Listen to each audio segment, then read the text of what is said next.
Eu acredito que estamos vivendo nas cenas finais da história desta terra. Você acredita nisso também? Hoje vou abordar alguns eventos atuais que estão de fato cumprindo as profecias bíblicas do fim dos tempos. Você sabe que nos foi dito claramente que, como um povo, nós devemos nos preparar para o que em breve irá surgir neste mundo como uma surpresa esmagadora. E hoje eu simplesmente quero dizer que os adventistas e todos os cristãos se preparem para a Revolução Francesa 2.0. Preparem-se para uma repetição da Guerra Civil, mas isso vai ser a Guerra Civil final que dará início à marca da besta e à segunda vinda de Cristo Jesus.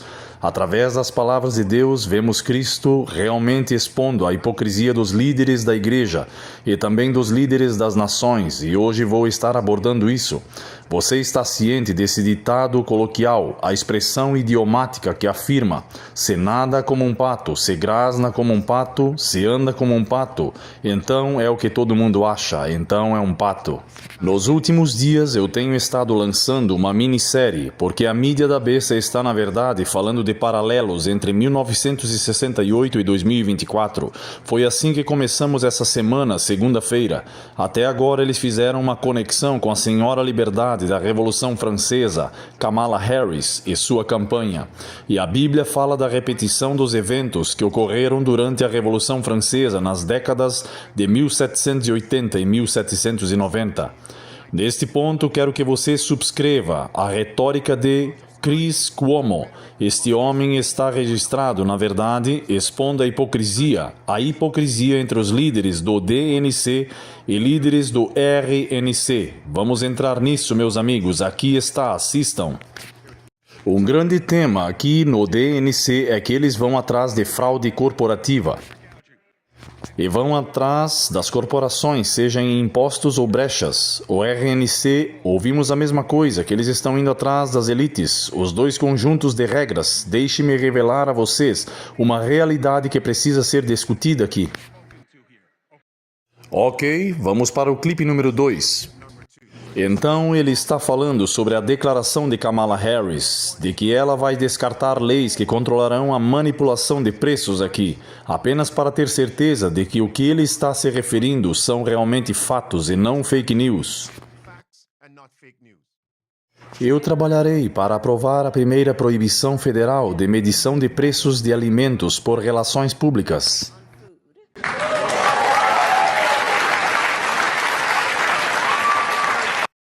Vou reproduzir vários outros clipes, e esta é a visão geral. Vocês têm esses indivíduos desse partido que estão falando sobre nós. Vamos voltar, vamos atacar as elites. Ele vai provar que as elites estavam realmente presentes no DNC, e as elites são quem financiam seu partido. De que você chama isso? De hipocrisia, tanto no DNC quanto no RNC. Então não se esqueçam desse ponto. Ok? Esses são os soldados, esses são os homens e as mulheres que voltam para seus círculos eleitorais e suas comunidades. Eles lutam, eles tiram tempo de seus empregos, eles tiram tempo de suas famílias, republicanos e ratos democratas. Isso é o que eles fazem. Eles precisam cobrar dessas pessoas, eles precisam ser capazes de incluí-los, mas há outra realidade que está literalmente desprezando-os. Greg, olhe para o anel de doces, ok? Isso não é exclusivo dos democratas. Há um jogo de dinheiro. Quando as pessoas falam sobre o partido, somos estrangulados pela realidade do dinheiro em nossa política. Esses doces começam em $500 mil. Uou! Então, quem são as elites? Quem eles vão forçar a gastar mais dinheiro ou tributos? Eles estão bem ali, financiando suas campanhas. Próximo. Você acha que há um grupo de professores lá? Você acha que é como os escoteiros do condado de Colômbia, Carolina do Sul, que estão naquelas caixas? Alguns deles são lobbies e coisas boas. As caixas de mídia, você acha que elas são gratuitas? Por que você acha que estou no chão? A Nação das Notícias não é uma empresa falida. A Nexstar é uma organização enorme, somos uma mídia corporativa, não temos uma dessas caixas, porque esse é o jogo que você paga para jogar. Essas caixas estão cheias das mesmas pessoas que eles dizem que vão regular, eles estão literalmente desprezando os fiéis. Eu estou ouvindo que sim, vamos desabá-los, vamos fazer eles pagarem sua parte. Eles pagaram 500, 700, 1 milhão, 1 milhão e meio para ter aqueles assentos. Eles ganham suítes de hotel que provavelmente são doadas para o partido, e a mesma coisa acontece com o lado republicano. Eles vão derrubá-los, eles vão mudar a forma como as coisas são. Eles estão olhando do alto para as pessoas que fazem a diferença em suas comunidades, e essa é a realidade da política. É a política, são truques, enganos. Não preciso fazer nenhum comentário sobre o que vocês acabaram de ouvir, basta rolar o clipe a seguir. Mas a realidade é que em 2000 eles gastaram 300 milhões de dólares em campanhas presidenciais. 24 anos depois, você sabe o que se espera? Que eles gastaram 10 bilhões. Você sabe quanto dinheiro Harris arrecadou nas últimas semanas? Centenas de milhões. E isso é sucesso. Muito disso é um pequeno doador. Muito disso é dinheiro mais perigoso na política. Agora é dinheiro legal por causa dos cidadãos unidos. Você precisa saber disso. A ideia de que eles podem lutar contra isso é quase ridículo. É quase ridículo. Então, olhem e ouçam quando lhes dizem essas coisas, porque eu não me importo com o que eles prometem a você. Não aqui, esta noite, não no RNC, não que Trump o conheça, não que eles não sejam donos. Ele fez uma das maiores arrecadações de fundos que já ouvi falar na minha vida. Milhões de dólares por prato. Essa é a realidade da política. Política, poli-engano. E amigos, quando ouvi isso, você sabe o que veio à minha mente? Para confirmar que estamos vivendo nos últimos dias, vamos para a Bíblia em João capítulo 12. Vejam em João capítulo 12, essa é a cena final do ministério de Cristo na terra. Maria trouxe o unguento, a caixa de alabastro, era muito caro, e o que Judas Iscariotes disse?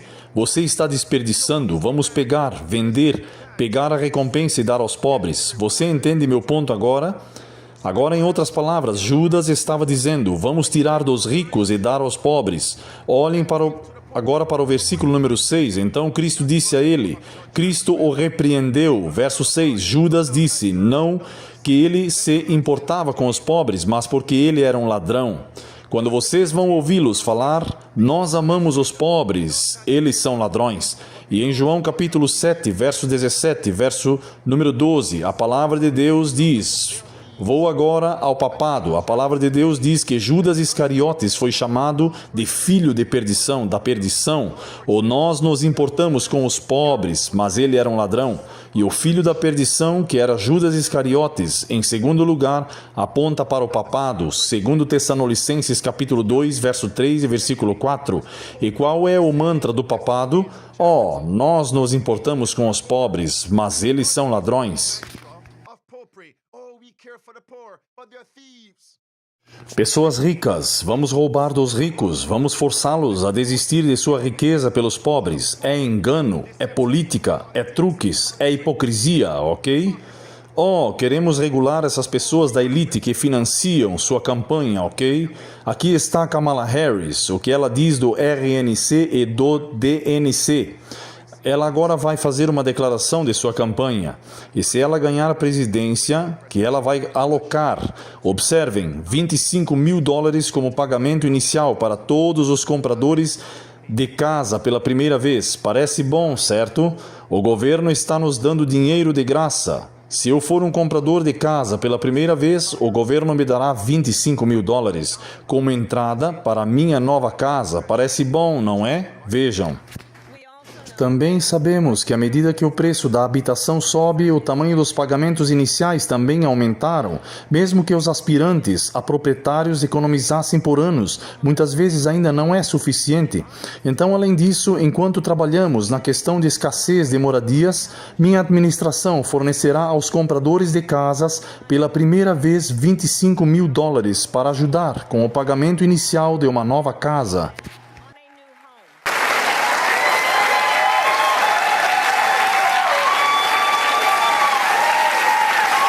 Nós podemos fazer isso. Podemos fazer isso, tudo para ajudar mais os americanos a experimentarem o orgulho de ter uma casa própria e a segurança financeira.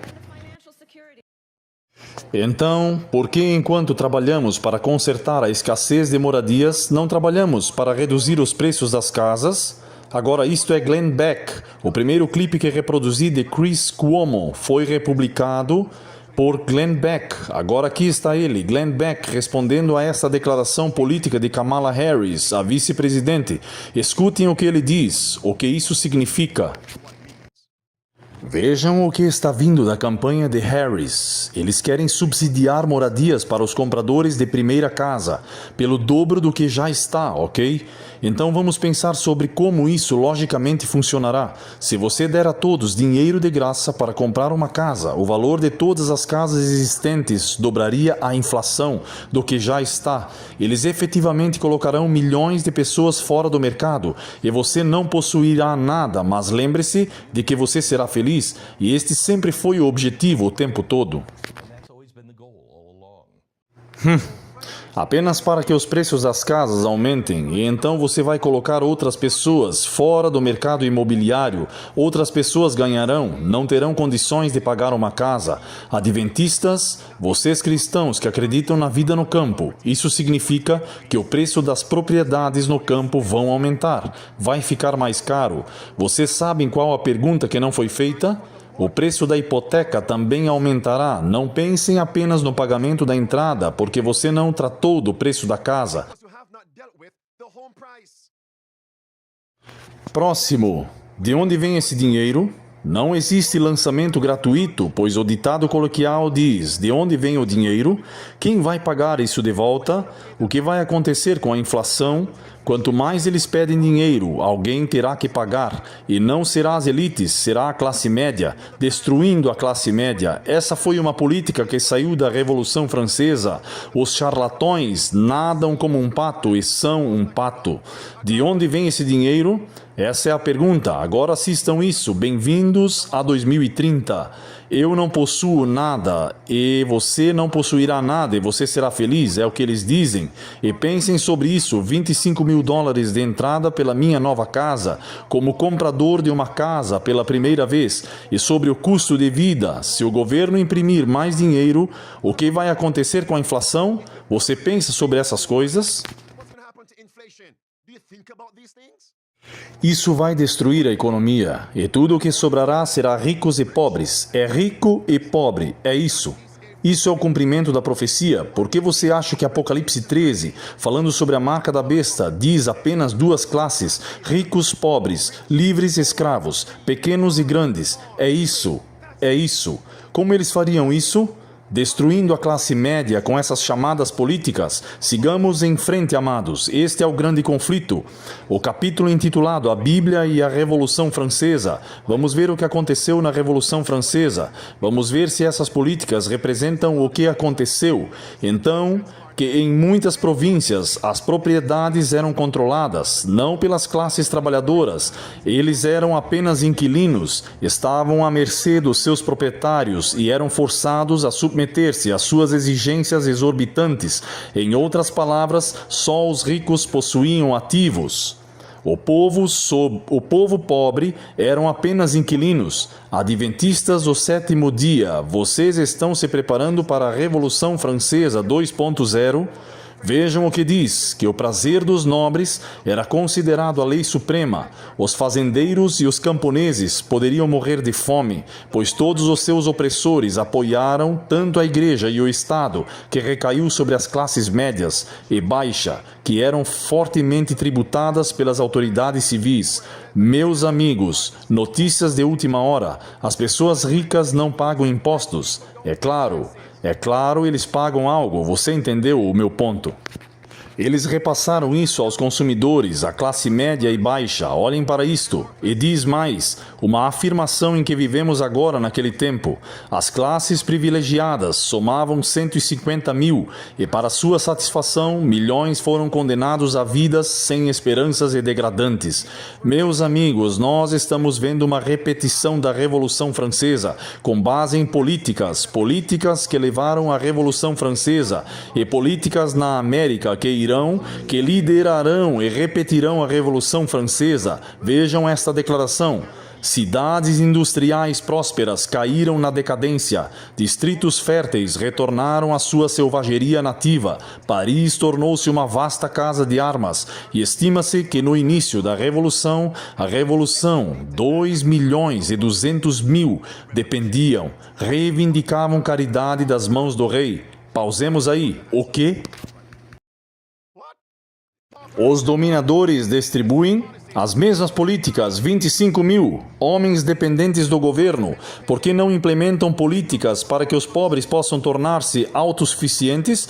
Por que não? O que está impedindo vocês, líderes, de tornar os pobres autossuficientes e não dependentes do governo? É uma diferença. Deixe-me terminar aqui. E enquanto os dominadores estavam em abundância na época da Revolução Francesa, última frase, só os jesuítas floresceram na nação rei. Vocês viram agora? Ricos, pobres, é isso. Jesuítas com as elites e as classes mais pobres, é isso. Ricos, pobres, livres e escravos, pequenos e grandes.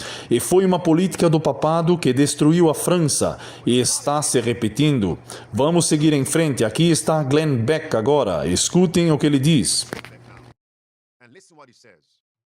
Não será apenas para a aquisição de casa própria, será para tudo que a campanha de Harris também falou sobre controle de preços para coisas como comida. Bem, vamos pensar sobre isso. Logicamente já percorremos esse caminho antes. O que acontece sempre? Bem, controles de preços. O que eles fazem é tornar os produtos dos supermercados até as fazendas mais escassos do que as lojas da mamãe e do papai, que morreram gradualmente uma morte lenta. Você ficará com mais fome, mas as grandes cadeias de alimentos que fazem parceria com o governo, elas não poderão estar comendo os animais, exatamente como as pessoas na Venezuela estavam fazendo. Quando fizeram isso, você não será dono de nada, nem de comida, nem de casa, nem de negócios. Você alugará a subserviência de parceiros públicos privados. Será que é preciso repetir os 3 parágrafos que eu li há um tempo atrás? No livro O Grande Conflito, o capítulo intitulado A Bíblia e a Revolução Francesa, cidades prósperas manufatureiras entraram em decadência, dependência. Vejam o que essa declaração diz no livro Ministério de Cura, e diz: e tenho pena dos líderes, não são muitos mesmo entre educadores e estadistas que compreendem as causas que estão por trás do estado atual da sociedade. Aqueles que detêm os reinados do governo, isto é, os democratas, os republicanos, reinados do governo, são incapazes de resolver o problema da pobreza. Para resolver o problema da pobreza é isso, eles estão lutando em vão para colocar as operações comerciais em uma base mais segura. Então agora, como podemos resolver os problemas? Vamos à palavra de Deus. Os políticos, Daniel, poderiam resolver os problemas lá na Babilônia. Onde estão os Daniel modernos? Para dizer, líderes, é assim que vocês resolvem o problema da pobreza. As pessoas não deveriam ser pobres. Agora, haverá alguns que precisarão de assistência, mas não o que vemos hoje. A maioria é pobre, e algumas dessas pessoas são robustas e podem trabalhar, mas são preguiçosos. Vejam isso aqui. Se os homens dessem mais atenção à palavra de Deus, encontrariam uma solução para os problemas que os deixam perplexos. As 5 chaves da sobrevivência. O governo está bem aí mesmo. Deem às pessoas terras, para cada família as terras. Ensinem-as a cultivar, como ser autossustentáveis. Vocês se lembram da Grande Depressão de 1929? As pessoas nas cidades juntavam-se nas filas de pão, filas de sopa, esmolas, pobres, mas aqueles no campo eram livres, embora comessem batatas todos os dias, mas eram livres. Tinham terras, cultivavam seus próprios alimentos. As 5 chaves da sobrevivência são importantes, certo? A convenção DNC está acontecendo, e aqui está Michelle Obama, a primeira ex-dama. A manchete diz: Michelle Obama foi criticada por dar sermões aos americanos sobre a necessidade, quando ela possui 3 casas e tem um patrimônio líquido surpreendente. No canto superior da tela, essas são as respostas ao discurso dela. Sim, Michelle Obama, ela me perdeu quando disse, citação, meus pais me ensinaram a não confiar em pessoas ricas. Não se esqueçam dessa citação. E esta, no valor de 70 milhões. Esta eleição é uma comédia, disse uma das pessoas. Próxima. Agora que Michelle Obama terminou de dar um sermão na América sobre os brancos ricos e malvados no DNC, está de volta à sua mansão de 20 milhões em Lillywhite-Hampton. Michelle tem um patrimônio líquido de 70 milhões de dólares em uma mansão em Martha Vineyard. Recebeu 750 milhões de dólares e exigiu 65 milhões de dólares para escrever um livro. Estou simplesmente abordando o classismo. Me pergunto se você está me ouvindo. O classismo, uma das coisas que levou à Revolução Francesa foram as políticas do classismo. Virar uma classe contra outra classe, isso enfraquecerá o Estado. Uma guerra civil será o surto, e quem ficará no topo da pilha? Controle total. Quando o proverbial a poeira baixa, as mesmas elites e muitos daqueles que estão falando sobre políticas, eles são fantoches em cordas. Não me apedrejem, eu sou simplesmente um mensageiro. Vamos ouvir o que ela disse. Ela e meu pai não aspiravam ser ricos. Ela e meu pai, referindo-se à mãe dela e ao pai dela. Ela e meu pai não aspiravam ser ricos. Na verdade, eles suspeitavam de pessoas que pegavam mais do que precisavam. Parem. Suspeitavam de pessoas que pegavam mais do que precisavam. Pergunta, tiraram de onde? Está Michelle Obama insinuando que aqueles que são ricos, os ricos roubaram dinheiro? Todos eles roubaram dinheiro? Você está me dizendo que não há ninguém que realmente trabalhou suando sangue e lágrimas para obter seus bens? Vocês estão ouvindo isso? Caso eles não tomem cuidado com a escolha das palavras que eles usam. Agora, não se esqueçam dessa frase. Vou dar a vocês literalmente no livro O Grande Conflito. Classismo. Faça uma classe desconfiar da outra classe. Espere, deixe-me analisar. Não me apressem. Escutem. Ela e meu pai não aspiravam ser ricos. Na verdade, eles suspeitavam de pessoas que pegavam mais do que precisavam. Eles entendiam que não era suficiente para seus filhos prosperarem se todos ao nosso redor estivessem se afogando. E é por isso que a quinta chave da sobrevivência é ajudar aqueles que são menos afortunados, mas não forçar outras pessoas a ajudar outra pessoa. Vejam isso, meus amigos, no livro O Grande Conflito. Eu adoro esse livro. E diz, pule para baixo, as palavras vermelhas. Os ricos injustiçaram os pobres, e os pobres odiavam os ricos. Havia pouca confiança entre o povo e os governantes. Qual é a próxima frase? Última frase, palavras azuis. Suspeita, suspeita, suspeita. Fixada em todas as medidas do governo como proposital e egoísta. É isso que a política levou à Revolução Francesa e à Guerra Civil. Classismo. Sigamos em frente a partir do próximo parágrafo. Aqui vem a Guerra Civil agora. Ansiosa para reparar os erros que sofreram o povo, agora disse sim, é isso. Então vamos fazer o sangue correr pelas ruas de Paris, na França. Esse é o parágrafo ali. No próximo parágrafo, aqui está quem foi morto. O rei e o clero e nobres foram obrigados a se submeter às atrocidades de um povo excitado e enlouquecido. É isso, sua sede de vingança só foi estimulada pela execução do rei. Os cadafalsos ficaram vermelhos de sangue, e aqueles que não simpatizaram com a multidão, eles também foram enviados para a guilhotina. As sementes estão sendo plantadas. Classismo, virar uma classe contra outra classe, fazer uma classe suspeitar dos nobres da elite. Nobres significam elites.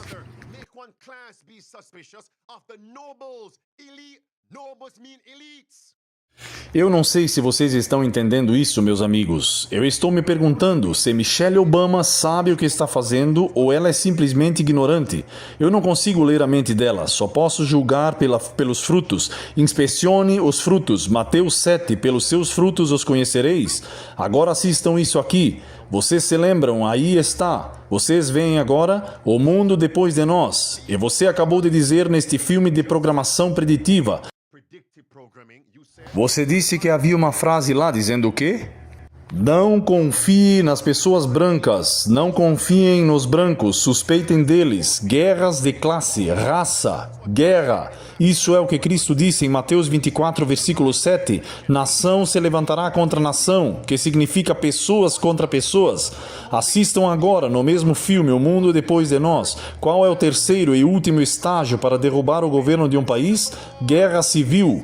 Guerra civil. Como você chega lá? Faça uma classe suspeitar de outra classe. Hillary escreve no chat. As pessoas se voltariam contra ela porque ela é uma das elites. Bem, eles podem voar em seu jato particular ou pular em seu iate e ir para o oceano profundo. Esse é o meu ponto. Mas lembrem-se, no livro O Grande Conflito, o verdadeiro mestre das marionetes não ligava para reis nem camponeses. E o que a inspiração diz? Que a guerra civil está chegando. O que a inspiração diz? Que o que aconteceu na Revolução Francesa será repetido novamente. Glenn Beck. A tendência está ganhando força. O aluguel extremo é a nossa nova realidade extrema. Vocês perceberam isso? Qual é a nova realidade? Aluguel extremo é agora a nova realidade. Mais uma vez, por favor, escutem isso. A tendência está ganhando força. O aluguel extremo é a nossa nova realidade extrema. Jornal Wall Street, 17 de agosto de 2024, manchete: os locatários extremos que não possuem nada, nem mesmo seus jeans. Não é apenas alugar seu carro, árvores de Natal, equipamentos de acampamento e até caixões. O quê? O que você coloca nos caixões? Os mortos. Para alugar caixões, eu me pergunto, como eles vão alugar? O que você quer dizer? Quando o cadáver se torna poeira, eles voltam e são exumados. O que sobrou, reaproveitam o caixão? Como se eles fossem retomar a posse de um veículo. Você aluga um veículo sem pagamento?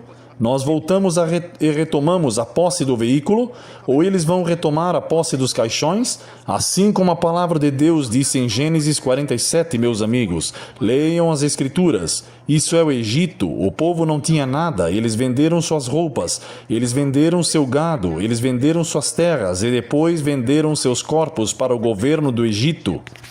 Apocalipse capítulo 18, versos 11 e 13. Esse mesmo poder é a Babilônia. Eles são donos de tudo. Se nós não possuirmos nada, então quem é o dono de tudo? De quem você vai arrendar e alugar? Falem comigo, vamos, meus amigos. Devem ser as elites, ricos e pobres, sem classe média, guerra de classes. E é por isso que nos foi dito, encerrando. Agora, no capítulo 11 de Apocalipse, versículo 7 e versículo 8, a besta do poço sem fundo. Isso foi uma minissérie. E quais são as características da besta do poço sem fundo? Sodoma e Egito. Estou focando agora no Egito. O que aconteceu no Egito? As pessoas eram escravas, dependentes do governo. Eles venderam tudo só para conseguir comida. Isso aconteceu no Egito. E a besta, que significa nação, reino, as características continuarão até a segunda vinda de Jesus Cristo, quando o poço sem fundo será fechado e depois dos 1000 anos será destruído. Amados, o tempo está chegando e esse tempo é curto.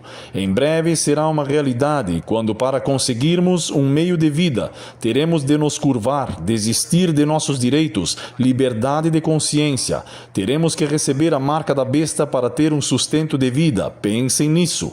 Vocês não terão nada. Então Deus está nos dizendo, adventistas do sétimo dia, Deus está nos dizendo, a vocês cristãos, Deus está nos dizendo, Deus está dizendo a vocês, pró-perspectiva aos cristãos, implementem as 5 chaves da sobrevivência antes que seja tarde demais. E a segunda chave é viver no campo. A segunda chave é viver no campo. A terceira chave é ter recursos alimentares e hídricos em sua propriedade. Sim, está chegando o momento em que seremos forçados a desistir de nossa liberdade de consciência para podermos funcionar na sociedade, que vimos que será da mesma forma que foi durante a pandemia. Isso vai acontecer e desta vez não haverá volta. E para aqueles que não podem, os menos afortunados que não podem, a quinta chave, ajudando aqueles que são menos afortunados, e aqueles de vocês que não têm família, os membros, Lembrem-se que Deus estabelecerá o solitário nas famílias. Isso está em Salmo 68. É aquele Salmo 68, versículo 13 e versículo 6. Deus estabelecerá o solitário. No versículo 6 de Salmo 68 e versículo 6, Deus estabelecerá o solitário nas famílias. Do que você está se preocupando? Apenas certifique-se de implementar a primeira chave, que é a conversão. Sendo convertido, Cristo cuidará do resto. E não temos mais muito tempo, porque aqueles que demoram mais do que deveriam, vão querer sair, vão querer estar prontos e não serão capazes de se preparar. Vocês sabem o que fazer.